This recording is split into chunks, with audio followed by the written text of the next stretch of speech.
One of the most controversial topics regarding Battlefield 5 easily has to be the discussion around the new war of attrition. So today I want to take a good look at the entire attrition system and show why this system needs some obvious changes and the outright removal of some elements. Attrition is split among two parts, being health and ammunition. I won't touch up on how it affects vehicles as I don't play in vehicles, so if any vehicle player wants to comment on how it affects them, then feel free to do so. Moving on, for me, the health regeneration system is much easier to fix and is less of a problem compared to the whole ammo situation, so let's go over that first. Battlefield 5 feels like it has an identity problem when it comes to the health regeneration system. Actually, well, the entire attrition system altogether. It seems like they're stuck between going all out and removing the system entirely, or keeping it in the game albeit with limited regen. To keep things short, it has to be all or nothing. Either remove regen entirely to please the older Battlefield crowd, or put regen back to 100 health like every normal and acceptable Battlefield game. Having limited regen that can only be completed in stages only breeds inconsistency across gunfights. Going up against opponents whose health regeneration may vary gives fights an awful feeling, as it's entirely random and unpredictable. This inconsistency is something that we do not want in a shooter game, and something that worries me even further is this screenshot here, which may mean that archetypes have different levels of health regeneration. If this screenshot is representative of the main game, then we might have some problems. This screenshot might also mean how fast it takes to enter the regeneration stage, not actually how much you regenerate, which I hope is the case. I believe health regeneration needs to go back to 100 HP, and if you want, you can also implement non-linear health regeneration as well. The reason for this is because limited health regeneration or lack thereof punishes players for surviving firefights. Why should a player whose superior positioning or skill to come out on top be then punished by the game itself? That's a backwards way of thinking. All you are doing is limiting skilled players and not boosting them.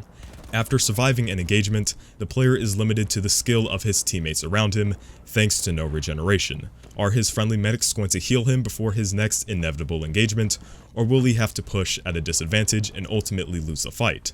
9 out of 10 times he will lose, not because he lacked the technical skill, but because the game forcefully limited the player to make his skill irrelevant. If a player only has to land 1 bullet versus your 4 bullets to kill, you're likely never going to come out of that engagement alive. And if you're wondering why didn't he seek out a friendly medic, it's because they're useless. If you've ever played Battlefield longer than 10 minutes, you'll know that the chance of the typical Blueberry playing his role are slim to none. No matter what mechanics you introduce, players are going to play in the same way, no matter how much hand-holding you give them. Unless they actively want to play that way, they will never play their designated role on the battlefield. The introduction of medical crates as a part of flag assets alleviate this problem somewhat, but they do more harm than good. The resupply stations themselves have been put in with good intent, but I don't think people have realized yet the price that comes with it. More on this later. The lack of health regeneration puts more of a dependency on the medic class. With normal 100 HP health regeneration, all classes are pretty much self-sufficient. The assault class can still take out vehicles, the support class can still resupply allies, and the scout class can still effectively spot players, or whatever else they do. The medic class is a supportive class, and their presence on the battlefield only boosts the other existing classes. When you remove health regeneration, you are making the medic class a necessity in the squad composition, as players are forced to seek out medics after every single engagement. This ironically limits team play, where the main argument against health regeneration is that it increases team play. This feels all too forced, and with medics being a must in the squad, certain squad compositions are limited. If you wanted to run assault or support for endless anti-tank capabilities, well, get wrecked, because you don't have a medic. This creates checklist team play and limits team play opportunities rather than adding to it. With that out the way, we can get into the more important of the two here, and that is the ammo problem. To make it simple, even if you're on 1 HP, you are still able to kill enemies. But even if you have a full 100 HP but little to no ammo at all, you're basically useless. It's because of this that I believe the ammo issue is much more of a pressing matter than health regeneration.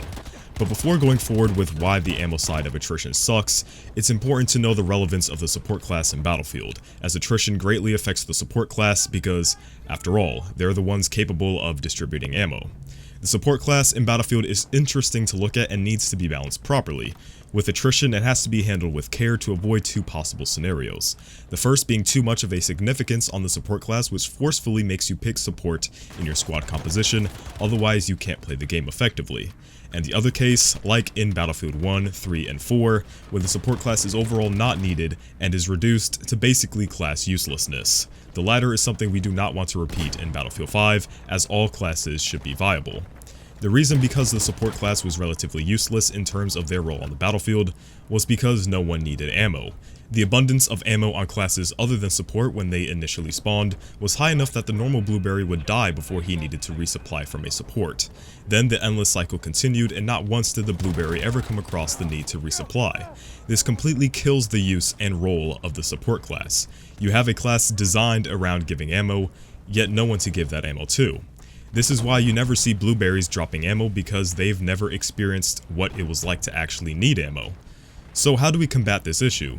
Well, we actually already have. Ammo 2.0, which I believe to be the superior ammo system compared to Attrition, has all the answers we need. Both Ammo 2.0 and Attrition start players off with less than max capacity ammo. This means that other classes can immediately benefit from the support class rather than later. Both systems combat grenade and gadget spam pretty well, as data from the Battlefield 1 CTE proved that grenade and gadget spam was lower than what was present in the main game. As a side note here, the only reason Ammo 2.0 was scrapped was literally because of community demand. Granted, the system wasn't perfect, but a tweaked Ammo 2.0 would have done wonders for the base game. Battlefield 5 for the most part accomplishes the same goals, that being addressing general spam in the game and making support more relevant, but the main dividing factor that separates the two systems is how you get that ammo back, which puts us in the scenario that I mentioned earlier where the support class becomes so much of a necessity that it hurts team play opportunities. Attrition in Battlefield 5 is more or less an inferior, gimped version of Ammo 2.0 that manages to harm the game more than help it. The reason being is the complete and total lack of passive ammo regeneration and the introduction of resupply stations. The reason that these resupply stations exist is because players don't play their class. These crates have been slapped onto the map with the intention of players being cautious and making them think more about their play. These quote-unquote new strategic choices that everyone is clamoring about literally amounts to just running to the nearest flag to get ammo. Not really tactical if you ask me. The problem with the resupply stations is that it creates a mini quest. No longer are you actively thinking about your movements because it'll eventually just become habit to top off at every single resupply station. Also, what is to stop players from camping near these stations? You can destroy them, but you can also rebuild them as well. I've heard some people state that these stations will become easy pickings for vehicle players, but let's be real, who is actively just sitting on the box? Anyone smart would just stay near the flag, never directly just camping on it. That's what I did in the alpha and pretty much what everyone else did. It guarantees you infinite ammo and health, requiring no need from outside help, which is what we do not want. By the way, lone wolfing is still possible with Attrition, it's just you're being needlessly limited thanks to these stations. And how would these resupply stations even work on other game modes like Frontlines or Team Deathmatch without them attracting too much attention? You can't. And if anyone is wondering, resupply stations and passive regeneration achieve the same goals at the end of the day. It's just that the latter is far more dynamic and team-oriented compared to what we see in Battlefield 5. Both ways slow down gameplay and make you cautious about your play. Passive ammo regeneration means you could do a lot more while resupplying ammo. Passive regen will never give you enough ammo to be full, just enough for you to continue playing unhindered. This will always be better off with teaming with a support than just sitting in a corner regenerating ammo. This puts the focus on team play without hurting it, as we see in Battlefield 5. It's far more individual friendly as well, as you can pretty much decide on your tactics without the game forcing you to play in a certain manner. You can either sit back and wait for your ammo to come back, slowing down the gameplay, or even better, continue moving on to other objectives while your ammo replenishes. This system lets you accomplish the same goals as Attrition does, but does not negatively impact the individual nor team play in the slightest. No matter how you look at it, passive regen is the superior solution to the ammo problem. Frankly, I find it kind of funny that DICE had a near perfect solution to the ammo problem, but pulled a 180 at the last second. Thankfully, in the second closed alpha, the number of magazines you are able to carry has been increased from 2 to 3 mags to now being 3 to 4. It's a nice start, but more needs to be done. The number of magazines earlier was pitiful and basically made you useless after killing 2 to 3 enemies, so I'm glad DICE managed to listen to at least that. Attrition with no ammo regeneration puts too much of a necessity on the support class, as the support class becomes a must if you want to survive as a mobile squad. Just like with the medic class, this forces squad compositions to become a checklist. Last time I checked, we're playing Battlefield and not Overwatch. Team play should never be limited to, say, do we have a medic in the squad, or support. Team play comes from powerful individuals working together for a common goal, and that is to win the game. It's these powerful individuals that real teamwork breeds from, not this artificial checklist team play that we have now. Battlefield has at the most 32 players on one team, and effectively communicating with these 32 players is impossible, which is why the focus is more on squads and even more so on the individual, which is why Battlefield is loved by many. Some other aspects of attrition that I would like to address is the new looting system, switching kits, and crates. Not only do we have the mini quest from running from resupply station to resupply station, but we also now have a pseudo kill confirmed. These lootable enemies help to alleviate the ammo scarcity problem just a little bit, but it's not effective in the slightest. The most you gain from enemies is a meager 9 rounds. Just 9.